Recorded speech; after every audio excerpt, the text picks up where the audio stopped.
தண்டுகளையும் பசும் பொன் தகட்டால் மூடி சுற்றிலும் அதற்கு பொன் திறனையை உண்டு பண்ணி அந்த திறனையின் கீழே அதன் 2 பக்கங்களிலும் அதை சுமக்கும் தண்டுகளின் இடங்களாகிய அதன் 2 பக்கத்து 2 மூலைகளிலும் 2 பொன் வளையங்களை உண்டாக்குவாயாக.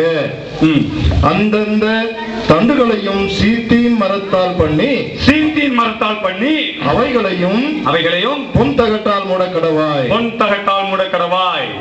இங்க இன்னொரு முக்கியமான ஒரு பொருள் 3வது இருக்குது. அது என்னன்னா தூபவர்க்கம். தூபம் காட்டிக்கொண்டே இருக்கணும், சென்ட் மனமா இருக்கணும்.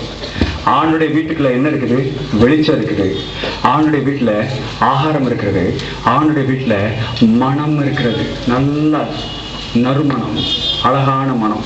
நம்ம எல்லாம் குளிச்சுட்டு நல்லா ட்ரெஸ் பண்ணிட்டு அப்படி சென்டென்ஸ் போனோம்னா ரோட்ல போனா எல்லாம் திரும்பி பார்க்கணும். அப்படி கபகபகபம் நல்ல மனக்கம் பார்த்தீங்களா? அது போல தேவனுடைய வீடு எப்படி இருக்கணுமா? நடைமுறையில ஆலயம் மணக்கணுமா? ஆலயம் மனமா இருக்கணும்னா மாசத்துக்கு ஒரு டைம் கேட்டதை துவைக்கணும். ஆலயம் மனமா இருக்கணும்னா வாரத்துக்கு ஒரு டைம் ஆலயத்தை கழுவணும். ஆலயம் மட்டும் இல்ல, உன் வீட்டையும் கழுவணும். வீடு மட்டும் கிடையாது, உன் உடலை நீ கழுவணும். நீ நறுமணமா இருப்பதற்கு வாசனை பொருட்களாக இருக்கும்படியாக அடுத்ததாரு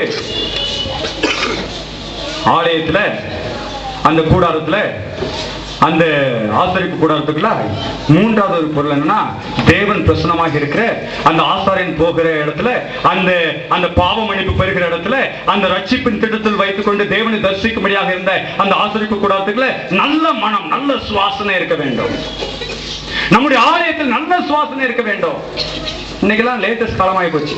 ஒரு காலத்துல பத்தியை பொத்தி வச்சாங்க. இப்போ பத்தியை பொத்தி வச்சா நம்ம கிறிஸ்தவ கோயில்ல எப்படி பத்தியை பொத்தி வைக்கணும்னு யோசிப்போம். இப்போ எல்லாம் ஏர் ஃப்ரெஷனர் வந்து நீ ஒண்ணுமே செய்ய வேண்டாம், தூக்கி செவத்துல ஒட்டி வச்சீங்கன்னா அது நல்ல ஸ்மெல் வரும். அப்படியே நல்ல ஸ்மெல்லா வேணும்னா விண்டோஸ் அப்பப்போ திறந்து விடணும், அப்பதான் நல்ல ஸ்மெல் வரும். நல்ல ஆலயம் சுத்தமா இருக்கணும், எல்லாமே சுத்தமா இருக்கணும். விளக்கு சுத்தமா இருக்கணும், ஃபேன் சுத்தமா இருக்கணும், லைட் சுத்தமா இருக்கணும், எல்லாமே சுத்தமா இருக்கணும். கர்டன் சுத்தமா இருக்கணும். சேர்ல உட்கார்ந்து எஞ்சோன்னு பின்னாடி மட்டும் காடு அப்படியே வெள்ளையா இருக்கு, ஏன்னா அழுக்கு, அதுவும் சுத்தமா இருக்கணும். எல்லாமே சுத்தமா இருக்கணும். எல்லா ஆலயத்திலும் சுத்தமா இருக்கணும். எல்லா வீடுகளிலும் சுத்தமா இருக்கணும். நம்முடைய வீடு, நம்ம தங்கி இருக்கிற இடங்கள், ஆலயம், நாம் தேவனை தொழுகை செய்கிற இடங்களிலே எப்பொழுதுமே மனம் இருக்க வேண்டும் என்று தேவன் விரும்புகிறார். ஆகையால வெளிநாடுகள் என்ன பண்ணுவாங்க தெரியுமா? ஒவ்வொரு வாரமும் நிறைய பூக்களை கொண்டு வந்து முன்னாடி வச்சிருவாங்க. இத மாதிரி நிறைய பூ அங்கங்க நல்ல ஸ்மெல் அப்படியே சென்டர் விட்டுருவாங்க. நம்ம ஆலயத்துல அது மாதிரி அழகா செஞ்சிடணும். நிறைய அழுக்கு தரல வருதா, இதை யாரு பாஸ்டர் டெய்லி கழுவி விட்டு இருப்பா? எங்க வீட்டுல இருந்து நான் சர்ச்சை ஃபுல்லா கார்பெட் போட்டுறேன். கார்பெட் மட்டும் போட்டா போதாது, நான் அதுக்கு ஒரு ஹூவர் வாங்கி தரேன் அப்படின்னா அது சுத்தம் பண்ற ஒரு மிஷின் சர்ச்சுக்கு வாங்கி போடுங்க. ஆமா, ஆண்டு சொன்னாரு, என் வீட்டை அலங்கரிக்கிறவன நானு அலங்கரிப்பேன். மேடைக்கு மட்டும் கிடையாது, உன் ஆலயத்துல எல்லாரும் கார்பெட்ல நிக்கணும். அப்போ திருச்சபை உயர உயர உன் வாழ்க்கை உயரும். திருச்சபை நறுமணமாய் நல்ல சுவாசனை கொடுக்கிறவர்கள உன் வாழ்க்கையும் சுவாசமா இருக்கும், நல்ல மனமாய் இருக்கும். மற்றவர்கள் கண்டு இது தேவ ஜனம் என்று சொல்லுவார்கள். நல்லா போடுங்க பாஸ்டர், எல்லாம் பண்ணிட்டோம். ரொம்ப சூடா இருக்கு பாஸ்டர், ஒரு 4 ஏசியை வாங்கி மாட்டுங்க. சம்மர் நேரத்துல இவ்வளவு சூடு, கத்தி கத்தி வேறெல்லாம் வெளியே போகுது. ஒரு ஏசி ரொம்ப கொஞ்சம் காசு தான். இன்னைக்கு நம்ம நினைச்சா ஒரே ஆளை வாங்கி போட்டுடலாம் இல்லையா?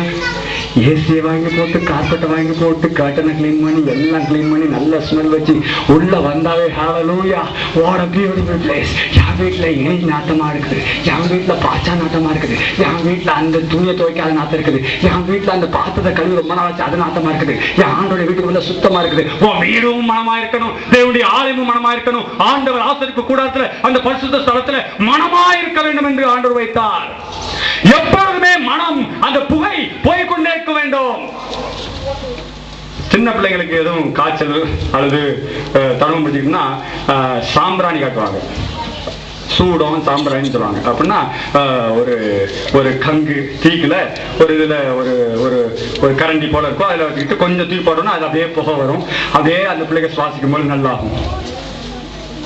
இன்னைக்கு மற்ற இடங்களிலே அந்த சுவாசனை பொருட்கள் வைக்கிறாங்களே, அது புதுசு இல்ல. பழைய ஏற்பாடு காலத்துல ஆசரிப்பு கூடாரத்துல ஆண்டவர் வைக்க சொன்னாரு. இன்னைக்கு நீ அப்படி சூடம் பொருத்த வேண்டாம் ஆலயத்துல, ஆனா உன் ஆலயம் நல்லா இருக்கணும் என்று ஆண்டவர் விரும்புகிறாரு. உன் வீடு நல்லா இருக்கணும் விரும்புகிறாரு. அதுக்கு மனம் இருந்து கொண்டே இருக்க வேண்டும். மனம் இருந்தால் அங்க இருக்கிறவர்கள் எல்லாம் நல்லா இருப்பாங்க. சரி, இது சரீரத்துக்கு ஏதுவான ஒரு காரியம். ஆவிக்குரிய ரீதியில அந்த தூபவர்க்கம் என்றால் என்ன? என்னோடு உங்களுடைய வேத புத்தகத்தை திருப்பிக் கொள்ளுங்கள். எபிரேயரின் புத்தகம் 4வது அதிகாரத்தில் 15வது வாக்கியம் 16வது வாக்கியத்தை எடுத்து வாசிங்க. எபிரேயரின் புத்தகம் 4வது அதிகாரம் 15, 16. நம்முடைய பலவீனங்களை குறித்து பரிதபிக்க கூடாத பிரதான ஆசாரியர் நமக்கிராமல் பரிதபிக்க கூடாத பிரதான ஆசாரியர் வேண்டும். எல்லா விதத்திலும் நம்மை போல் சோதிக்கப்பட்டும் பாவம் இல்லாதவராய் இருக்கிற பிரதான ஆசாரியரே நமக்கு இருக்கிறார். பிரதான ஆசாரியராகவே நமக்கு இருக்கிறார். அப்படின்னா இயேசுவானவர் எல்லா ரீதியிலும் ஒன்னே போல என்னே போல சோதிக்கப்பட்டார். சாப்பாட்டுல சோதிக்கப்பட்டார், சொத்து சுகத்துல சோதிக்கப்பட்டார், தெய்வீகமான காரியத்தில் சோதிக்கப்பட்டார். ஆகையால் தான் கள்ள அப்பமா மாட்டுன்னு பிசாசு சொன்னா ஆண்டவர் சொன்னார், அடே பிசாசே, மனுஷன் வெறும் சோத்தினால் மட்டும் கிடையாது, ஆண்டவர் சொன்ன வார்த்தையினாலும் பிழைப்பான், அப்பாலே போன்னு சொன்னாரு. அடுத்தது ஒரு சோதனை வந்துச்சு, கூட்டு போய் இங்க பாரு, இதெல்லாம் எனக்குரியது, என்னை மட்டும் கும்பிடு, உனக்கு நான் இதை தாரேன், என்னை கும்பிட்டேன்னா உனக்கு இந்த வேலையை தாரேன், நான் சொன்னதை செஞ்சேன்னா உனக்கு இவ்வளவு காசு தாரேன், காசுக்காக என்னை முண்டு வழங்குன்னு சொன்னாரு. ஆண்டு சொன்னாரு, அடா பிசாசே, எல்லாமே எனக்குரியது, எல்லாத்தையும் படைத்தது நானு, உன் தேவனாகிய கர்த்தரை வீணே நீ சோதிக்காது இருப்பாயாக என்று சொன்னார். எனக்கு அருமையான பிள்ளையே, எல்லாருமே சோதிக்கப்பட்டார். ஆனா அந்த சோதனையில அவர் ஜெயித்து நிற்பதற்கு என்ன ரகசியம்?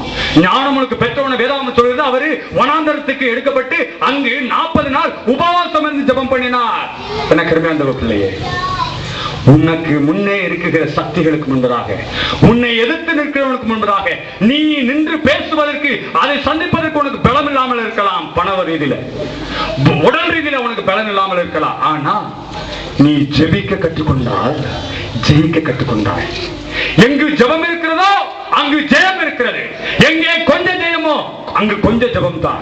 எங்கு ஜெபமே இல்லையோ அங்கு ஜெயமே இல்லை. If you have learned to pray, you have learned to win. ஆண்டவர் இயேசுவானவர் நானே வழி, நானே சத்தியம் என்று சொல்லுகிறவர் அந்த பரிசுத்த ஸ்தலத்துக்குள் அந்த தூப வர்க்கமாய் புகை போய் கொண்டிருக்கிறது அல்லவா, அது ஒவ்வொரு நாளும் காலையிலையும் மாலையிலையும் ஜெபம் பரலோகத்தை நோக்கி போய்கொண்டே இருக்க வேண்டும். ஆகையால் ஜெபம் இல்லாத வீடு கூரை இல்லாத வீடு. ஒரு வீடை கட்டிட்டு மேல் பகுதியில கூரை போடாம நல்லா தெரியும். அல்லது இந்த ரோட்டோரமா ஒரு ஷெட்டை கட்டி கூரை போடாம போனாங்க, நீங்க நல்ல சுத்தமா தூத்து வச்சிருப்பாங்க, எல்லா தூசியும் வந்து உள்ளதான் அவ்வளோ. இன்னைக்கு உன் வாழ்க்கையில தூசிய போன்ற பிரச்சனை மேல பிரச்சனை, அந்த பிரச்சனை மத்தியில் நீ பொத்தன உளுந்தே கிடைக்க எந்திக்கவே முடியல அப்படின்னா நீ ஜெபிக்கவில்லை. தூப வர்க்கம் எப்படியாக அந்த சுவாசனை மேல் நோக்கி போனதோ அதே போன்று உன் ஜெபம் மேல் நோக்கே போக வேண்டும். The wise man built his house upon the rock and the rains came tumbling down. The blessings came down and the praises goes up. அந்த பாட்டுல அழகா சொல்றாங்க, அந்த ஆசீர்வாதம் மேல இருந்து வர வர வர வர கீழே இருந்து துதிகளும் ஸ்தோத்திரங்களும் விண்ணப்பமும் தேவனை நோக்கி போய்கொண்டே இருக்கும். பவுல் சொல்றாரு, எல்லாவற்றையும் குறித்து ஸ்தோத்திரத்தோடும் விண்ணப்பத்தோடும் கர்த்தராகிய தேவனுக்கு நீ தெரியப்படுத்த வேண்டும் என்று சொல்கிறார். ஜெபம் இல்லாத வாழ்க்கை செத்த வாழ்க்கை. அப்படின்னா எல்லாத்துக்கும் நேரம் இருக்கு. 8 மணி நேரம் வேலை செய்யறோம், வந்தோன்னு துவைக்கிறோம், இதை செய்யறோம் அதை செய்யறோம், ஆனா ஜெபிக்க நேரம் கிடையாது. மார்ட்டின் லூத்தர் கிறிஸ்தவ உலகத்துல ஒரு பெரிய மாற்றத்தை கொண்டு வந்தவர். ரோம கத்தோலிக்க திருச்சபை வேதாகமத்துக்கு புறம்பாய் செய்கிற 99 தவறான கோட்பாடுகள் என்று அவரு ஒரு தனி மனுஷன். நீதிமான் விசுவாசத்தினால் நீதிமான் பிழைப்பான். நான் செய்யற பாவத்துக்கு வாண்ட நான் மன்னிப்பு கேட்க வர அவசியம் கிடையாது. என் பாவத்தை வாண்ட நான் சொல்ல அவசியம் கிடையாது.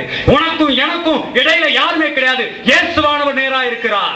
நான் நேரடியாக தேவனிடம் பேசலாம். இயேசுவானுடைய சிலுவை பாடு, அவர் எனக்காய் மரித்தபடினால இன்று எனக்கும் தேவனுக்கும் இடையில ஒரு தொடர்பும் ஒரு இடையில யாருமே இல்லை. நான் நேரடியாக பேசலாம்னு அவர் சொன்னாரு.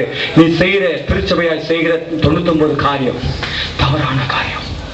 அவரை கொலை செய்வதற்கும் அவருக்கு கஷ்டம் கொடுக்கிறதுக்கும் எல்லாமே முயற்சி பண்ணாங்க. அந்த மார்ட்டினுடைய சரித்திரத்தை வாசித்து பார்க்கும் பொழுது அவருக்கு என்னைக்கு அதிக வேலை இருக்குதோ அன்னைக்கு அவர் அதிகமா ஜெபம் பண்ணுவாராம். எப்படி? நமக்கு நிறைய வேலை இருக்கு, ஜெபம் பண்ண முடியல. ஆனா என்னைக்கு அவருக்கு அதிகமான வேலை இருக்கிறதோ அன்று அவர் அதிகமான நேரம் ஜெபிப்பது வழக்கம். முட்டாங்கள் போட்டு ரொம்ப நேரம் ஜெபம் பண்ணுவாராம். கடைசியா நீ